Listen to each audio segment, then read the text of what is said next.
Service friends, I'm Orpheus Praxis and welcome to my channel.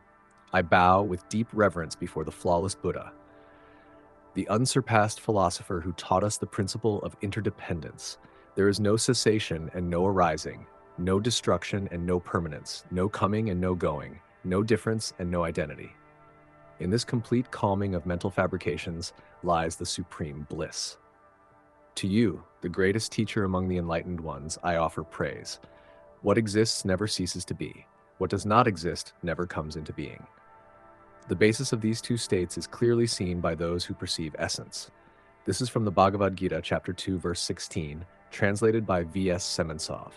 Dear listeners, in this episode, we present the second part of an analytical study dedicated to the topic of reincarnation, not as a metaphysical assumption, but as a strict logical and mathematical construction derived in an axiomatic format.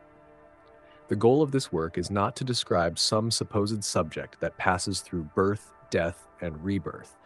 We deliberately avoid the question, who reincarnates, because such a question is based on an unexamined presumption of a permanent self, and it leads the discussion into the realm of speculative psychology.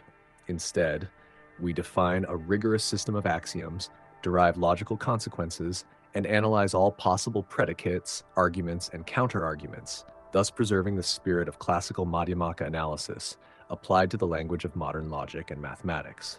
The work is based on 3 axioms, each of which has formal logical, empirical, and phenomenological grounding. If there is life, then there is death, an axiom confirmed both logically and empirically. If there is death, then there is life, demonstrating the inadmissibility of death's finality and the logical closure of the stream. If there is life, then there is life, affirming the continuity of experience as such, regardless of intermediate states.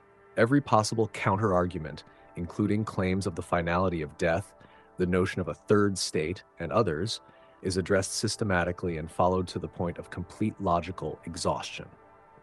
This work does not offer belief, it requires no assumptions, and it does not rely on intuitive notions. It is fully based on an internally consistent system of logical transitions in line with scientific tradition and formal reasoning. The analysis of the so-called third state, allegedly occurring after death, leads us to the conclusion that this category is logically redundant, since it has no impact on the implicative closure between the states of life and death. Regarding the significance of the third axiom, at first glance, the axiom life leads to life may seem tautological. However, upon deeper analysis, it becomes clear that this axiom is not the same as the mistaken idea that death leads to death. That kind of construction breaks the chain of causality. It makes transformation impossible and denies becoming as a dynamic process. The axiom does not violate the Prasangika method of analysis, which was discussed in detail in the first part of this work. In particular, it respects the concept of substantial cause, known as dhruva hetu, according to which death is not the true cause of life, but only a secondary, formal modality that arises from ignorance of life's true nature. The cycle may appear closed, life leads to death, and then death leads to life. But it is in the third axiom, life leads to life, that we affirm the true cause of life's continuation lies within life itself. Death does not give rise to life, because it is not the substantial cause of its emergence. Our work aims to demonstrate that life, when it includes the formal second-order concept of death, must be understood as continuous. It proves the unbroken nature of presence, if we understand presence not as an individual, but as the fact of awareness, which is not interrupted by death or time. This is what makes this not a philosophy, not a belief, but a strict logic of being. We begin. Welcome back to The Deep Dive. Today, we're really diving into something fascinating.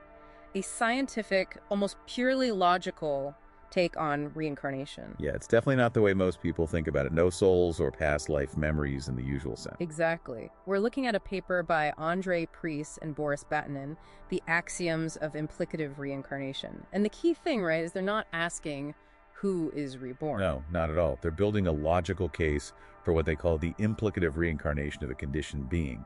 It's about the structure of existence itself. Okay, let's unpack that. What exactly is a conditioned living being in their terms? Well, it's essentially any living thing. Anything that, comes into existence through birth, experiences life, and then inevitably dies. It's a basic biological reality. So birth, life, death, the Yeah. standard cycle. Precisely. And then there's the implicative connection. Think of it like a really strict logical rule.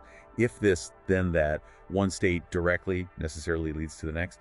No wiggle room. Got it.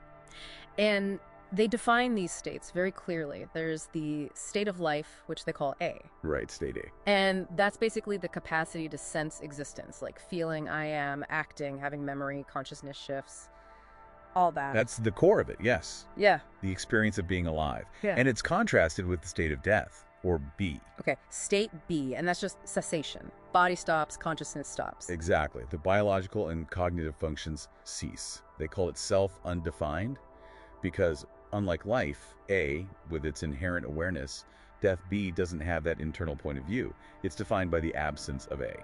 Okay. But what about, other ideas, an afterlife or just Yeah. nothingness, a third state? They do address that, calling it an other third state. See something different from both A and B. Do they see it as a real possibility? Well, they acknowledge the concept, but within their logical system, they argue it doesn't add much. Once you have life, A, and not life, which covers B and any potential C, adding more categories of not life doesn't change the fundamental logical opposition to A. So they kind of sideline C for their main argument. Right, because they want to focus on this tight connection between life and death. This is where it gets really interesting with the axioms. Yes, the core logic. They propose two main ones to show life and death are inseparable. Axiom 1 is, if life A, then death B. Pretty straightforward, that one. Living things eventually die. Yeah, makes sense. But then Axiom 2 flips it. If death B, then life A. And that's the crucial step. It posits that death isn't an end state, but necessarily leads back to life within their framework. So it creates this loop. A implies B and B implies A. They're locked together, logically speaking. A if and only if B. Exactly. A cycle, A implies B implies A, and so on. And this logical structure, they argue, makes ideas like complete cessation or a truly separate other state C difficult to support. Because the logic keeps pointing back to A. Precisely. The system, when they run the logical checks, essentially reduces down to axiom 3.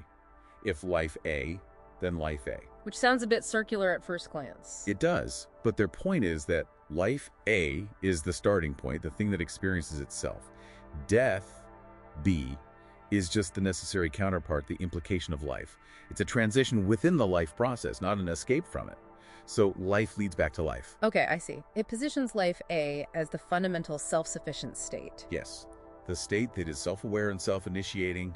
Death or other states don't have that same experiential weight or logical independence in their model. And they connect this abstract logic back to something we can actually grasp, right? The phenomenological illustration. Right. It's about your own direct experience. The simple, undeniable fact that you find yourself experiencing life right now. Even with no memory of any state before this one. Exactly.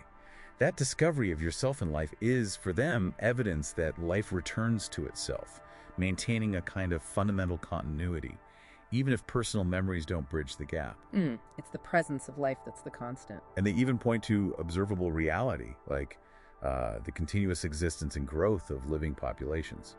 Life persists. Life arises constantly. It fits the pattern of A always following B, preventing a permanent end. So wrapping this up, what does this model suggest for you, the listener? It seems to point towards a deeply cyclic nature of existence. Yeah, a continuous flow. Not necessarily your specific personality returning, but the phenomenon of life itself constantly cycling through its necessary counterpart, death, and reemerging. It's a profound idea about continuity. So the question we want to leave you with is, what does it really mean for how we understand consciousness, maybe even existence itself, if this logical model holds? If life isn't just a phase, but the ultimate, always returning state? Something to definitely ponder. Absolutely. Give that some thought. There is much to reflect on, and let these reflections continue in silence, where the mind lets go of patterns and only pure seeing remains, until we meet again in the space of understanding. Subscribe to walk this path together with us. I am Orpheus Praxis, wishing you all clarity. Namaste.